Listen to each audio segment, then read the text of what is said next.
Welcome to Tarmac Life. We're here for the fun toys, cars, SUVs, utes, flights, hotels, because the journey matters too, and even the odd motorbike when we feel like living dangerously. Epic drives and unforgettable experiences, all served up with plenty of banter and zero boring nonsense.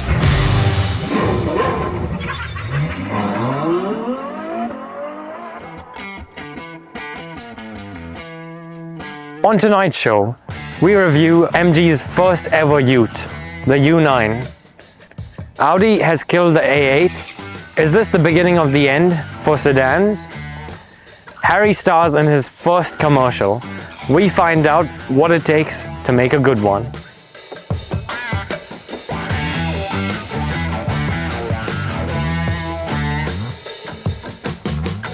Sure, and thanks for joining us. Today we're going to kick off with both a whinge and a woohoo. And basically I want to start off with the woohoo, and that is our YouTube channel has hit over 100,000 subscribers. So that is fantastic. Thanks for watching. Thanks for subscribing. This is just a tremendous, tremendous feat for us.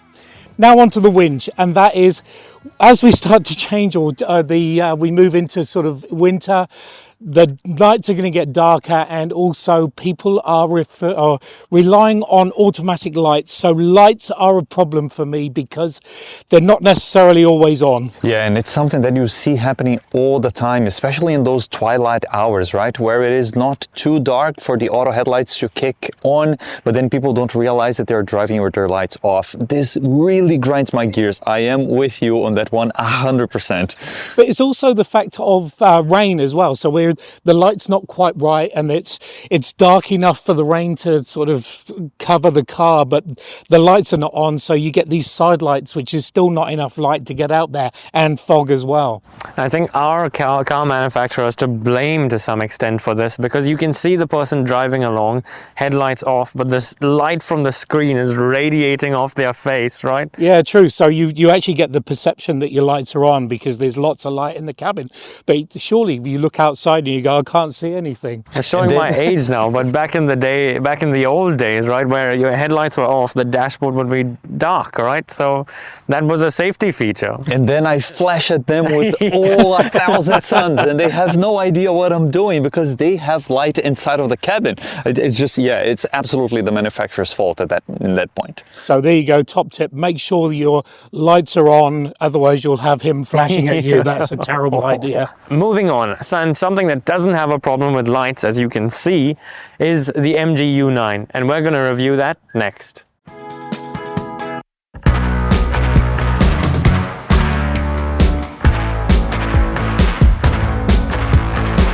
Let's first address the elephant in the room. Now, as you can see, this is a colossal vehicle. I mean, just look at the size of it, the height and everything. Step away from that for a moment, and you've got 3 different trim levels. So this one in particular is the Explorer Pro, which is the top spec model. And you can tell it apart thanks to a little bit of sort of the glitz that goes on with a dressed up model like this. So firstly, this big unmistakable grille at the front. You've got the MG badge on there, big headlamps here, LEDs of course. As part of this Explorer Pro package, you get the 20-inch wheels. You have the shinier bits and pieces. So you have your gloss black door mirrors there, your gloss black door handles. Also, all of this window area here is framed in that gloss black material. Now, those of you with keen eyes would have recognized that this is not a traditional ladder frame chassis or a body on frame type ute. In fact, look at this, the cab is joined to the truck bed, which suggests that it is a unibody ute. And if you look underneath, there's no leaf springs. It has a multi-link suspension setup with actual springs at the back. So it's not a traditional ute in that sense, but walk around the back and all of a sudden you're reveal the U9's real party trick, which is in the form of this rear tailgate. So firstly, you have 2 different functions that you can use. You can choose to drop this down like so, quickly loading in things or picking things up, or you can close that and open the entire tailgate. But it's not done yet, because what you can do is drop this section down again and once more there, and what that reveals is a quick step for you to get into the back of the vehicle or the truck bed, which actually has a payload capability of 1200 kgs. Now, accessing the U9 Smart Hatch is a fairly straightforward process. So firstly, what you need to do is take those seat bottoms and fold them upright. Easy to do through a little hoop. Similarly with the seat backs, you find the hoop up there, give that a little tug, and drops down pretty much flat. First thing you do is drop the window down like so. And then once that's down all the way, you can then push this little button here and it drops this smart hatch down, allowing you easy access through to the truck bed, bring those longer timbers and what have you through. So really smart feature from there. And just look at the space out there. Under the bonnet here is a 2.5 liter turbocharged engine, diesel as well, and from it you get 160 kilowatts of power and 520 newton meters of torque. Now that goes to all four wheels through a ZF 8-speed gearbox, and it gives you the ability to tow up to 3.5 tons braked. Average fuel efficiency is rated about 7.9 liters per 100 kilometers, although we haven't really been getting that figure so far, even with more conservative driving. People that are inside get access to actual leather seats. The driver get access to ventilation and massage on top of the heating that is available to all other main seats. You get also this massive uninterrupted sunroof that lets a lot of air into the cabin, that is sort of surrounded by this suede that just elevates the experience of the interior a little bit. Then the other thing that you get also in here is this sort of a selector that you can rock up and down to flick between the different drive modes, and it works in combination with your ability to do a very interesting choice that MG have put here in this ute, which is the ability to go into 4 high, 4 low, and even use a rear lock for your differential. You will see that this looks a little bit different than what you will get in MG cars. Of course, this being the badge engineering that it is, there's a lot of stuff in here that you can customize. There are things about how your brake pedal is going to respond. Being an off-road thing, you can then also use the crawl control for if you are sort of a rock crawling, and then even the hill descent control. The other big talking point is the Off-Road Expert app.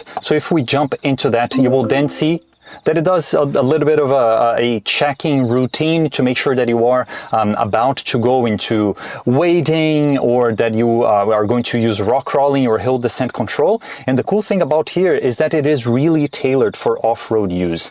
You can see the different approach and departure angles, how much water you are driving through, and it even does this sort of a expert view thing that will show you all of your surroundings to make sure that you are clear as you are tackling the tracks, and that you can even make the most out of all the serious hardware that MG have put here in this truck.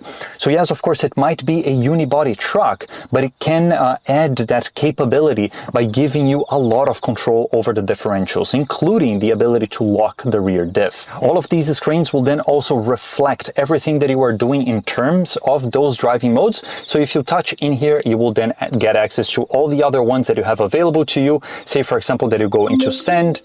It changes a few things here, of course turns off the stability control, and really tailors everything about the delivery of the power and the gearbox the way of working to make sure that you are not going to get stuck in the sand. How embarrassing would that be?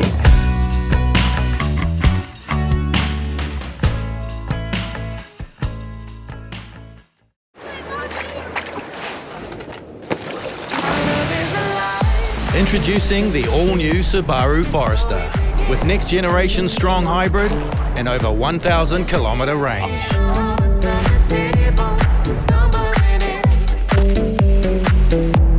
The all-new Subaru Forester. Get ready to own the road and conquer the wild. Have it all-wheel drive with Subaru.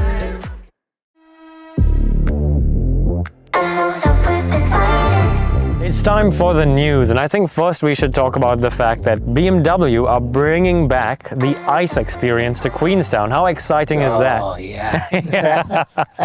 M-Town is going to be ice, covered in ice, snow and ice. Love it. It is amazing. If the M3 is already a blast on the actual tarmac, having that on the snow is just a different way of experiencing everything that they can do. And I think that it is your time up. I don't know if we're going to let them go. Yeah, so I've done it, which is great. The BMW experience is tremendous. So you get to helicopter up. If you go for the top package, you go helicoptered up there, which is an event all by itself. You get to drive everything with traction control off, something you don't normally get to do.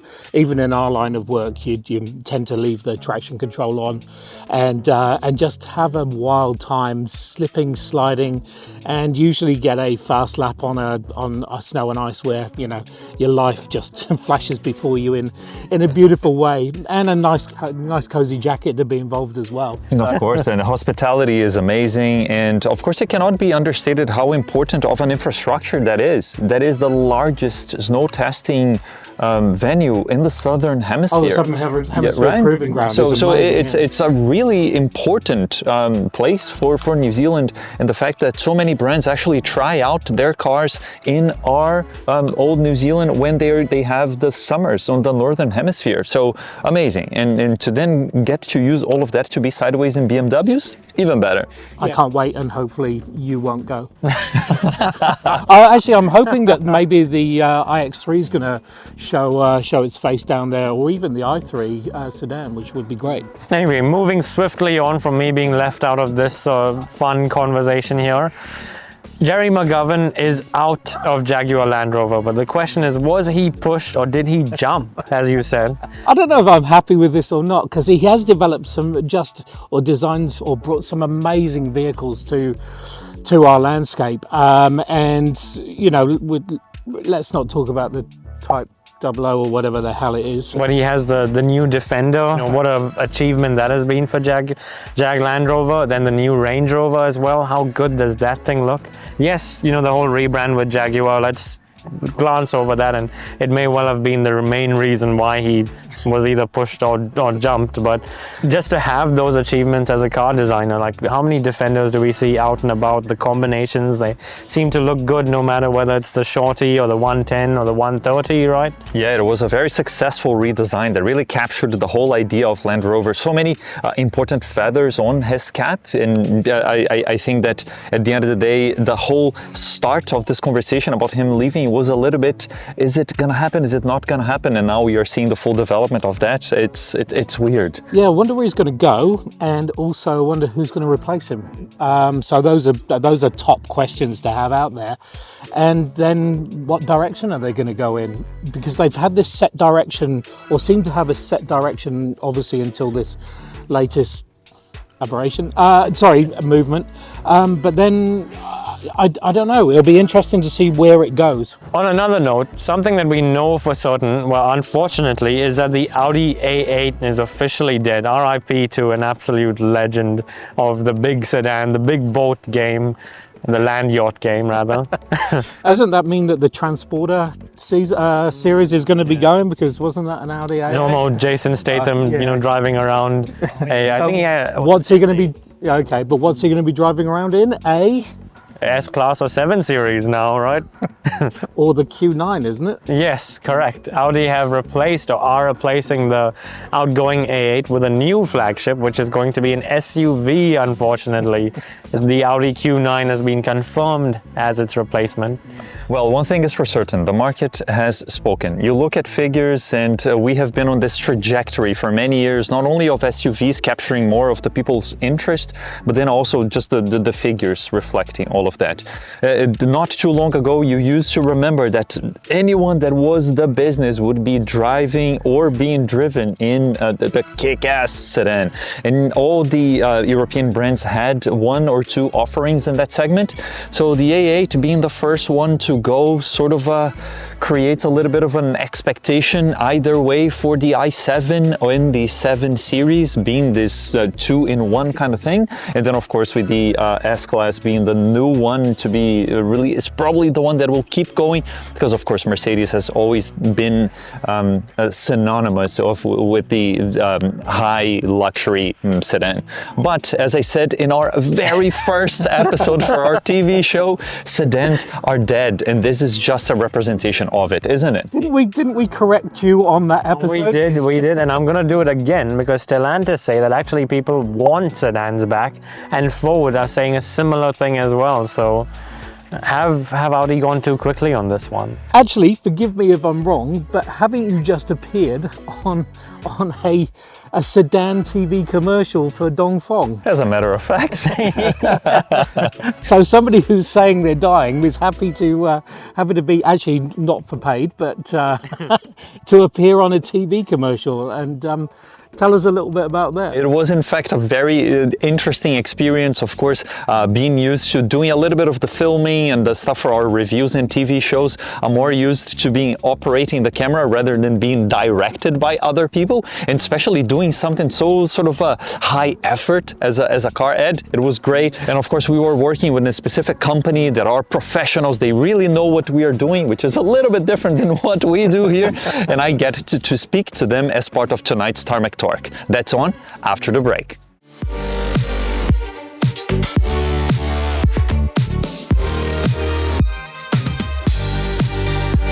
It's everything you've always wanted. The all-new Suzuki Fronx.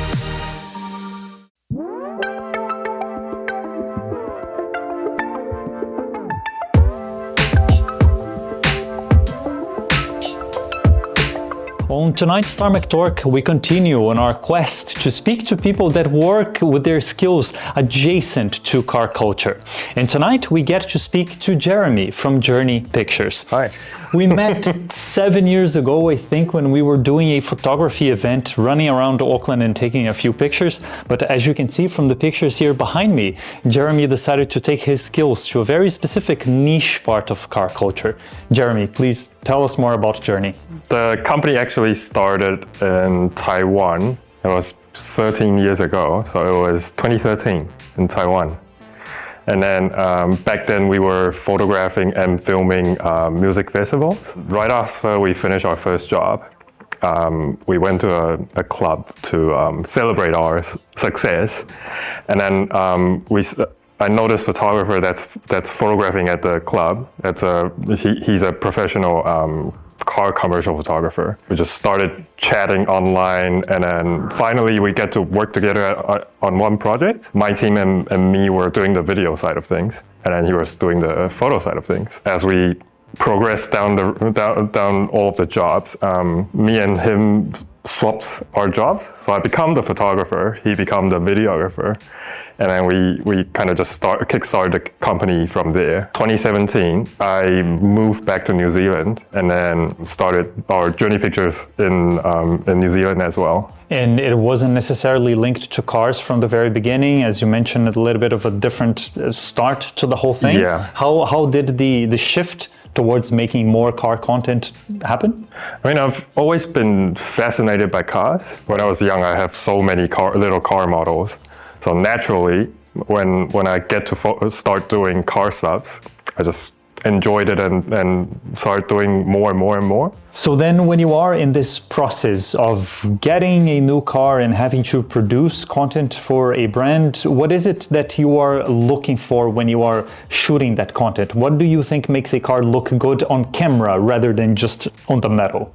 So, like first things first, when a client comes to us with a car, we normally ask them what's the tagline, what's their audience, and then what's the main capability of the car, so to speak. And then once we have those informations, we will start thinking about creative ideas. It really depends on what's the brief, but sometimes when we have the full creativity, we can think of like crazy ideas. A lot of the times the clients are actually like keen, but sometimes our idea is a bit too crazy to a point where like clients say, but no, that's not possible. Is there a specific interesting story about a favorite shoot or something that was an interesting idea that you could then execute on? We did a Cullinan ad in the sand dunes. It's $1 million car.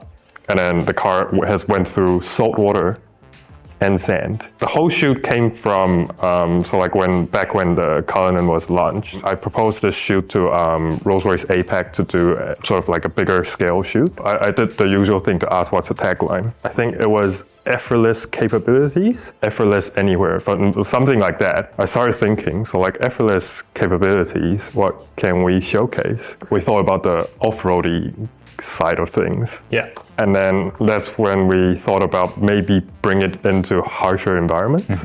Which was what was new about the Cullinan, right? In the Rolls-Royce lineup. Yeah, exactly. On the shoot day, we brought the Cullinan into the sand dunes. There was zero stuck at all. So the Cullinan was surprisingly capable. Yeah, we didn't deflate the tires either. So like it's completely on stock tires, road tires, and then no off-road tuning at all. Okay, it's a testament to the capability of the car, right? Yeah, so literally no stuck at all. Yeah. You were also responsible for pretty much helping a new brand create their narrative and create their image in New Zealand with Dongfeng, right? Yeah. Is this how the opportunity became something for you? At the beginning stage, the importer came to us and say, hey, we're bringing in these cars, what the model is, and then what's the demographic for the car, and then what's the tagline or personas for the cars. I think on the vehicle, the brief is more clear on like the family side, and then it's like a day out kind of vibe. But the 007, we came up with the idea completely because what they told us was, although it's not the performance 007, but it's still considerably fast in the car industry, while the interior is pretty comfortable. Our idea was to showcase that it has the performance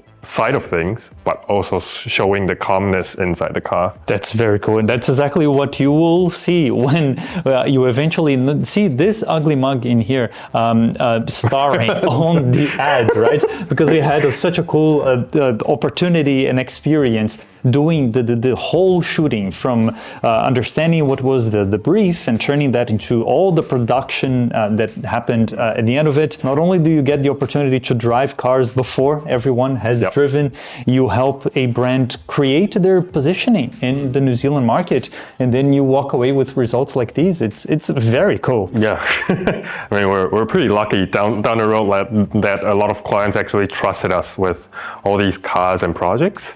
Jeremy, thank you so much for your time, for sharing a little bit more of your super cool quest towards getting some of these pictures in here. And if you ever need someone else to go and star some of your new ads, I'm sure that we can get some other people in the team that keep pulling my leg but would really like to be in my spot. So thank you very much. Cheers, and man. See you next time. Anytime.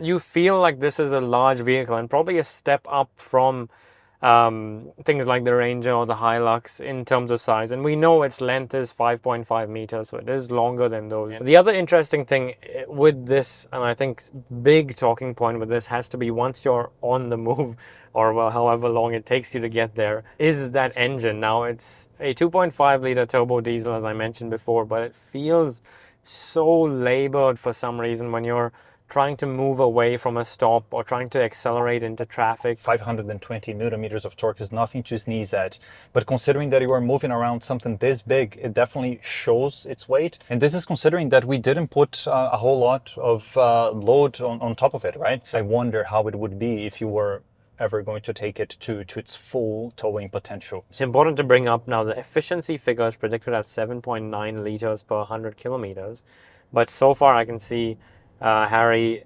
and Dave previously has been averaging 15.9 liters per 100 kilometers, which is quite far out from that predicted figure. And I know that both of them haven't been driving with their foot flat to the floor, not aggressively, not using sport mode or any of that, just sort of regular around town driving mixed with the motorway. It's a bit heavy on the diesel, isn't it? Yeah, I think that it could be improved a little bit if we were really trying to hypermile it, but still, I don't think that it'll ever get close to the claimed range. There's just something to take into account. Right now, we are a little bit over 3/4 of a tank, looking at 560 kilometers of range. So yeah, the range is there. You will be able to go the distance, which is great for you to have in case you are towing something heavy. You don't want to be stopping too often, but I would say don't take the efficiency figures really to the letter.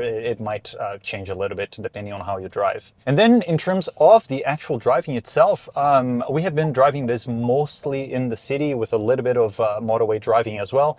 And yeah, of course, it has a little bit of this specific characteristic considering the architecture and the suspension. I'm really happy with the steering. I think that it is weighted properly. It does make sense for a ute of this size. You don't want it to be too quick because it will just unsettle a big mammoth like this. So it is right where it needs to be. At this point, we've talked a lot about what it can do on the road, but I also want to bring up the off-road abilities of this thing. So it has features like crawl control, which is like where you can set a speed and the car will kind of do its thing, navigating you out of sticky situations essentially. It has a transparent bonnet function where you can see what's, especially when climbing a hill and you can't see over, it allows you to kind of see what's ahead of you under the bonnet, which is pretty smart. And then aside from that, it also has a track approach and a weighting sensor. Now it is able to do 550 millimeters of weighting, which is pretty impressive, but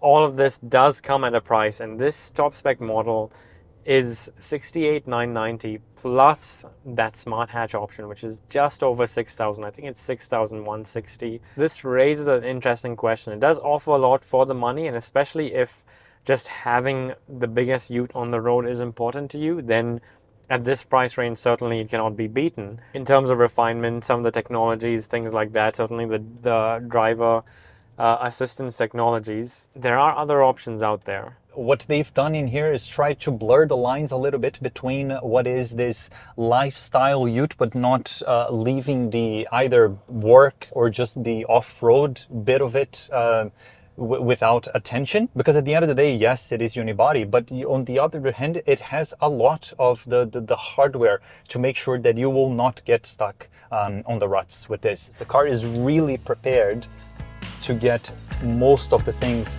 about off-roading covered in a way that people that will put this through its paces will be expecting.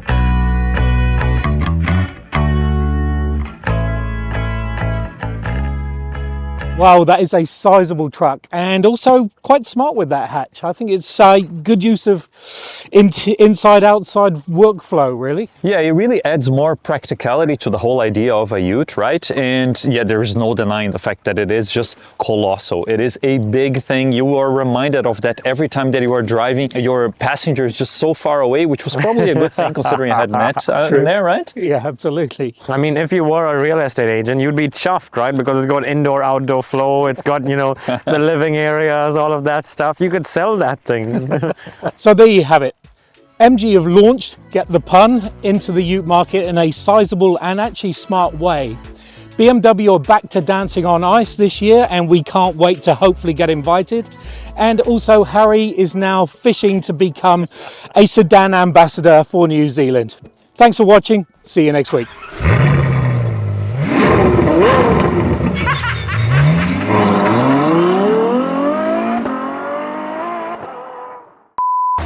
As I was saying, Brought to you by English Crumb Cakes, for example. It's not a brand. English cum cake. Crumb cakes. I do not want one of those. Those are weird. I feel like going to the bathroom now. Seen too much water. I didn't kill it, by the way. Nice. Okay, there's a blooper. Yeah, brilliant.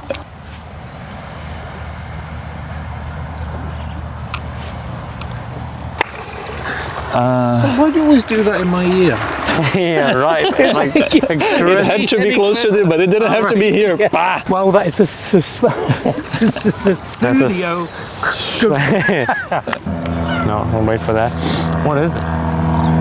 little plane. Oh. Wow, see how wide his knowledge. I know it's a little plane. Yeah, it's a big ass plane. If I went into technicals, you'd be like, oh, wow, he's boring. No, already. it's a little boat. Little boat, yeah. Little boat. GWM now has Was selling cars? Okay, team, time to move some metal. Jackson, show them what a real workhorse can do. Tanner, let them feel what it means to be more tank. Wade, give them a taste of that GWM pace. Remember, we're selling more tech, more power, more choice than they ever knew they had. Find yourself a car, and maybe the Was, at your local GWM dealer. This is my jam!